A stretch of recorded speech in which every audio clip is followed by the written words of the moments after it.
Actually ব্যতিক্ৰমৰ লগত আমাৰ আজিৰ চিনাকি নহয়, আমাৰ বহুত দিনৰ পৰা আমি একেলগে কাম কৰি আহিছোঁ। ব্যতিক্ৰমে আমাৰ এই অনুষ্ঠানটোলৈ Assam child and women welfare ছ'চাইটিৰ লগত বহুত দিন মিলি একেলগে কাম কৰিছোঁ। তেখেতসকলে ইনফেক্ট আমাৰ আজি 2-3 বছৰ ধৰি যি আমাৰ চিলড্ৰেনছ ডে প্ৰগ্ৰেম আমি পাতোঁ, এইটো ব্যতিক্ৰমৰ সহযোগত পাতা হয়, ব্যতিক্ৰমৰ কলাবৰেশ্যনত পাতা হয়। আৰু লগতে মই ধন্যবাদ জনাব লাগিব আমাৰ গোৱেংকা ছাৰকো, গোৱেংকাজীকো আমি ধন্যবাদ জ্ঞাপন কৰিব লাগিব। তেখেতে যথেষ্ট আমাক সহায় কৰে। আৰু এই অনুষ্ঠানটো আপোনালোকে দেখিছে যে আমাৰ ইয়াত আমাৰ কল্যাণী নিবাস আছে, আমাৰ 4টা প্ৰজেক্ট আছে। মই কৈছোঁ কল্যাণী নিবাস, তাত আমাৰ যিখিনি ভাল ল'ৰা ছোৱালী কিন্তু তেওঁলোকক ঘৰৰ পৰা ডিছকাৰ্ডেড বা তেওঁলোকক ঘৰৰ পৰা উলিয়াই দিছে বা তেওঁলোকে ঘৰৰ পৰা মাক দেউতাক নাই, তেওঁলোকৰ ক'তো থাকিবলৈ ঠাই নাই, পুলিচে আহি আমাক ইয়াত দিয়েহি। তেনেকুৱা ছোৱালী, ডেষ্টিটিউট ছোৱালী আমাৰ লগত আছে। এতিয়া আমাৰ লগত more than 30 আছে।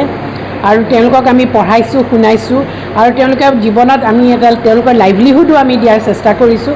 আৰু আমাৰ ইয়াৰ পৰা পাছ কৰি যোৱা ছোৱালীয়ে আজি আমাৰ টাটা ট্ৰাষ্টেও আমাক বহুত সহায় কৰিছে। তেওঁলোকে আমাক আমাৰ ছোৱালীৰ কাৰণে তেওঁলোকে হোটেল মেনেজমেণ্টত পঢ়ুৱাইছে আৰু তাৰে 2গৰাকীয়ে আজি লোনাভলাত কাম কৰি আছে। এগৰাকীয়ে আছফা বুলি, তাই আমাৰ ইয়াত এইখন তাজ ভিভান্তাত, গুৱাহাটীৰ তাজ ভিভান্তাত কাম কৰি আছে। এগৰাকীয়ে আকৌ কলকাতাৰ তাজ ষ্টেটছত কাম কৰি আছে। ঠিক তেনেকৈ এই বছৰো আমাৰ কেইবাগৰাকীও বাহিৰত কাম কৰি আছে। আমাৰ যিটো চাইল্ড কেয়াৰ এটা অৰ্গেনাইজেশ্যন আছে, অল ইণ্ডিয়া অৰ্গেনাইজেশ্যন, তাৰ যিগৰাকী সভানেত্ৰী সেইগৰাকীও আমাৰ ইয়াৰ পৰাই পাছ ওলাই যোৱা ছোৱালী, প্ৰিয়ংকা দাস বুলি। তাই এতিয়া আজিম প্ৰেমজী ইউনিভাৰ্চিটিত মাষ্টাৰ্ছ কৰি আছে। আকৌ আমাৰ যোৱা বছৰ আমাৰ এগৰাকীয়ে খুব ভালকৈ হায়াৰ ছেকেণ্ডেৰী পাছ কৰিলে, কৰাৰ পিছতে আমি তেখেতক আসাম এগ্ৰিকালচাৰ ইউনিভাৰ্চিটিত আমি ছিট দিলোঁ আৰু তেওঁ ছিট পালে। আৰু ছিট পোৱাৰ পিছত এতিয়া তেওঁ 2nd ছেমিষ্টাৰত, আৰু ভাল পাব শুনি যে তেওঁ টপ কৰিছে 2nd ছেমিষ্টাৰত। 1st ছেমিষ্টাৰটো কৰিছে, 2nd ছেমিষ্টাৰটো কৰিছে। চ' আমাৰ ছোৱালীয়ে যথেষ্ট ভাল ৰিজাল্ট কৰি আছে। আৰু তেখেতৰ ৰিজাল্ট দেখিয়ে আসাম এগ্ৰিকালচাৰ ইউনিভাৰ্চিটি ভাইচ চেঞ্চেলৰ আৰু ৰেজিষ্ট্ৰাৰে তেওঁৰ পঢ়া শুনাৰ যিখিনি খৰচ বা হোষ্টেল মেছ ডিউজ চব সেইখিনি বিনামূলীয়া কৰি দিছে। তেওঁ পঢ়ি আছে। আশা কৰোঁ তেওঁ এগৰাকী অসমৰ বা ভাৰতৰ এগৰাকী সুসন্তান হৈ তেওঁ যাতে পাৰ কৰি আহে। তেওঁলোকে জীৱনত বহুত কষ্ট পাইছে, কিন্তু এতিয়া কষ্টখিনি পাহৰি তেওঁলোকে যাতে ভাৰতৰ এজন ভাল নাগৰিক হৈ ওলাই আহে। আৰু এগৰাকীয়ে আমাৰ এইটো হৈছে আমাৰ কল্যাণী নিবাস প্ৰজেক্ট। 2nd প্ৰজেক্ট যিটো আছে সেইটো হৈছে আশানী। তাত আমাৰ ডিজেবলবিলাক ল'ৰা ছোৱালী থাকে, তেওঁলোকো তেনেকুৱা মাক দেউতাকে এৰি দিয়া। আমাৰ এখন ক্ৰেডেল আছে, তাতে ক্ৰেডেলত থৈ যায় মাক দেউতাকে যেতিয়া গম পায় যে ল'ৰা ছোৱালী ডিজেবল্ড হৈছে। আৰু আমি কিন্তু তেওঁলোকক এৰি নিদিওঁ, আমি তেওঁলোকক পোহপাল দি আমি নাৰ্ছ ৰাখিছোঁ। চব কৰি মেলি যেনেকৈ পাৰোঁ আমি তেওঁলোকক আগবঢ়াই নিবলৈ চেষ্টা কৰিছোঁ, বা এটা ভাল জীৱন, যদিও ইমান কষ্টৰ জীৱন, ভাল জীৱন এটা দিবলৈ চেষ্টা কৰিছোঁ। আমি ডিজেবলডসকলৰ কাৰণে আমি occupational therapy, physiotherapy, speech therapy, hearing therapy, এনেকুৱা টাইপৰ আমি থেৰাপিবিলাক দিছোঁ। আৰু বহুত আগবাঢ়িছে। আমাৰ এগৰাকী ছোৱালী পূৰ্ণিমা কলিতা, তাই 100% ব্লাইণ্ড, কিন্তু তাই এইবাৰ আজি 3 দিন হৈছে তাই ডিব্ৰুগড় ইউনিভাৰ্চিটিৰ পাৰফৰ্মিং আৰ্টছত তাই এম.ইউজ কৰিবলৈ, মানে মাষ্টাৰ্ছ অফ ভোকেল মিউজিক তাই কৰিবলৈ ছিট পাইছে। আৰু আমি যোৱাকালি তাইক আমি ডিব্ৰুগড়ত আমি এডমিশ্যন দি থৈ আহিছোঁ। আৰু ইয়াৰ লগে লগে মই ডিব্ৰুগড় ইউনিভাৰ্চিটিৰ ভাইচ চেঞ্চেলৰকো ধন্যবাদ জ্ঞাপন কৰিছোঁ যে তেওঁ যিখিনি পঢ়াৰ খৰচ বা হোষ্টেলৰ খৰচ তেওঁ ৰেহাই মূল্যত দিম বুলি কৈছে। আৰু ইয়াতে মই ডিব্ৰুগড় ইউনিভাৰ্চিটি পাৰফৰ্মিং আৰ্টছৰ যিগৰাকী প্ৰফেচাৰ আছে যাদৱ বৰা বুলি, তেখেতকো মই ধন্যবাদ জ্ঞাপন কৰিছোঁ। তেখেতে যথেষ্ট আগভাগ লৈছে বা আমাক সহায়ৰ হাত আগবঢ়াইছে। তাৰপিছতে আমাৰ এটা এডপশ্যন চেণ্টাৰ আছে, শিশুগৃহ। তাত সেই শিশুগৃহ যিবিলাক কেঁচুৱা মাক বাপেকে নিবিচাৰে, পেলাই দিয়ে বা নৰ্দমাত পেলাই দিয়ে বা ডাষ্টবিনত পেলাই দিয়ে, আমি উঠাই দি CWC থ্ৰুত আমাক দিয়ে। আৰু আমি তেনেকুৱা এদিনীয়াৰ পৰা কেঁচুৱা আমি ডাঙৰ কৰিছোঁ। আৰু ডাঙৰ কৰি আমি এডপশ্যনত দিওঁ। গোটেইখিনি লিগেল যি ফৰ্মেলিটিজ আছে সেই ফৰ্মেলিটিজখিনি মানি লৈ আমি গোটেই এডপশ্যনত দিওঁ। এতিয়ালৈকে আমাৰ more than 400 to 500 কেঁচুৱা আমাৰ ইয়াৰ পৰা এডপ্টেড হৈছে। আৰু আমাৰ ইয়াৰ পৰা কেঁচুৱা আমাৰ গৈছে ইটালীলৈ গৈছে, আমেৰিকা গৈছে, USA গৈছে, আৰু যোৱা পৰহি আমাৰ এটা বেবী আমাৰ ইয়াৰ পৰা ইটালী গৈছে, নেপলছলৈ গৈছে, স্পেইন গৈছে, এনেকুৱা ফৰেইন ইণ্ট্ৰা কাণ্ট্ৰিও আমাৰ হৈছে। আমাৰ ইণ্ডিয়া উইদিন দ্য কাণ্ট্ৰিটো আমাৰ হৈছে, ৱেষ্ট বেংগল বা বেংগালোৰ বা এনেকুৱা বহুত ঠাইত হৈছে, কিন্তু ইণ্ট্ৰা কাণ্ট্ৰি আমাৰ বহুত হৈছে। চ' আমাৰ এইটো এটা শিশুগৃহ আমি চলাই আছোঁ, আৰু এটা home for the disabled home for the মানে এবল্ড হোমলেছ মেন, মতা মানুহৰ কাৰণেও আমাৰ এটা হোম আছে। তাত আমাৰ যিসকল মতা মানুহক ঘৰে নাৰাখে, পৰিয়ালে নাৰাখে, তেওঁলোক আহে, আমি ৰাখোঁ, কিন্তু আমাৰ তাত বেছি চিট কেপাচিটি নাই, 20জন আমাৰ ৰাখিব পৰা আমাৰ কেপাচিটি, তাত আমি 20জন ৰাখিছোঁ। তেওঁলোকক আমি খোৱাটো ভেজিটেৰিয়ান ফুড দিওঁ। দিনটোত তেওঁলোকে যদি কাম কৰিব মন যায় তেওঁলোকে কাম কৰিবলৈ ওলাই যাব পাৰে, আৰু সেই পইচা যি ইনকাম কৰে তাৰে তেওঁলোকে নন ভেজ ফুড খায়। কিন্তু আমি যিহেতু আমি ফিনেন্সিয়েলি আমি ইমান উইক হৈ আছোঁ, সেইকাৰণে আমি তেওঁলোকক অকল 2 বেলাই ভেজ দিওঁ। আমি ৰাইজৰ পৰা যথেষ্ট সহায় সহযোগিতা পাইছোঁ। আমাৰ বহুত ডাঙৰ ডাঙৰ অনুষ্ঠানে আমাক সহায় কৰি আছে, আৰু আমাৰ ব্যতিক্ৰম ডক্টৰ সৌমেন ভাৰাতীয়াই যিখিনি আমাক সহায় কৰিছে সেইখিনি আমি পাহৰিব নোৱাৰোঁ।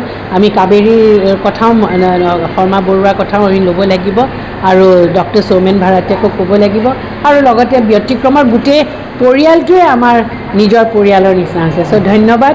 আশা কৰিছোঁ ভৱিষ্যতে আপোনালোকে যাতে এনেকৈ সহায় সহযোগিতাৰ হাত আমাৰ এটা মুহূৰ্ত আজি 80তম স্বাধীনতা দিৱস উপলক্ষে আমি এই অনাথ শিশুৰ লগত কটালোঁ, আমাৰ স্পেচিয়েল চাইল্ডৰ লগত কটালোঁ। এণ্ড এইটো পূৰা ক্ৰেডিট কৃষ্ণা বৰুৱা মেডামৰ, Assam child and women welfare society, যিটো 50 ইয়াৰ্ছৰ ওপৰত তেওঁলোকৰ যিখিনি ছ'চিয়েল ছাৰ্ভিচৰ কাৰণে কাম কৰি আছে, সঁচাকৈ শলাগ ল'বলগীয়া। আৰু আজি এনেকুৱা এটা মুহূৰ্তত ভাল লাগিছে, এই শিশুখিনি, এই ছোৱালীখিনি, স্পেচিয়েলি ইয়াতে ছোৱালীবিলাকেই থাকে, তেওঁলোকে তিৰংগা পতাকা লৈ তেওঁলোকে নাচ গান কৰিলে, নিজৰ অভিব্যক্তি ব্যক্ত কৰিলে।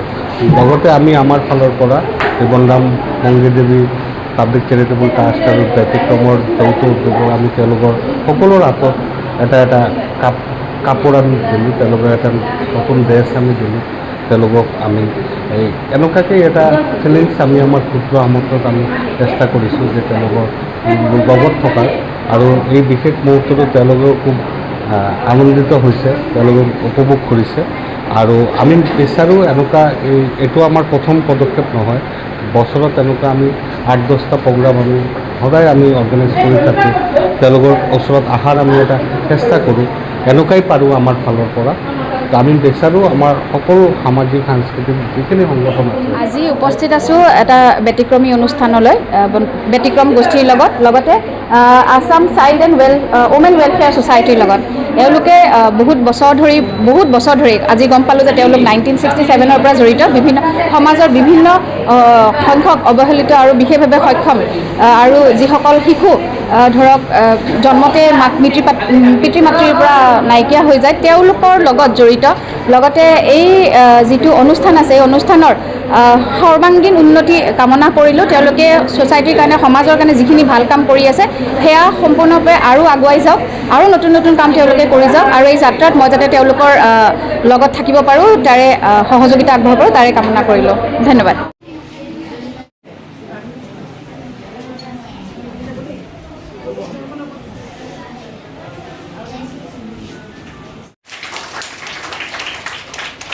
আমাৰ মাজত উপস্থিত হৈছে এই সংস্থাৰে সম্বৰ্ধনা জ্ঞাপন কৰিবলৈ।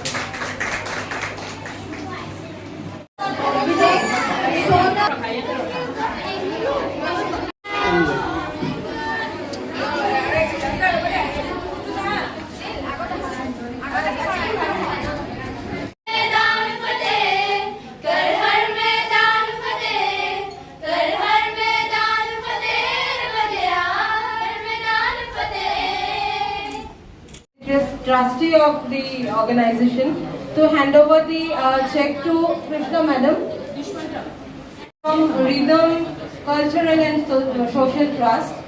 This is our first initiative. Hopeful that in future we'll do more for you people. Thank you.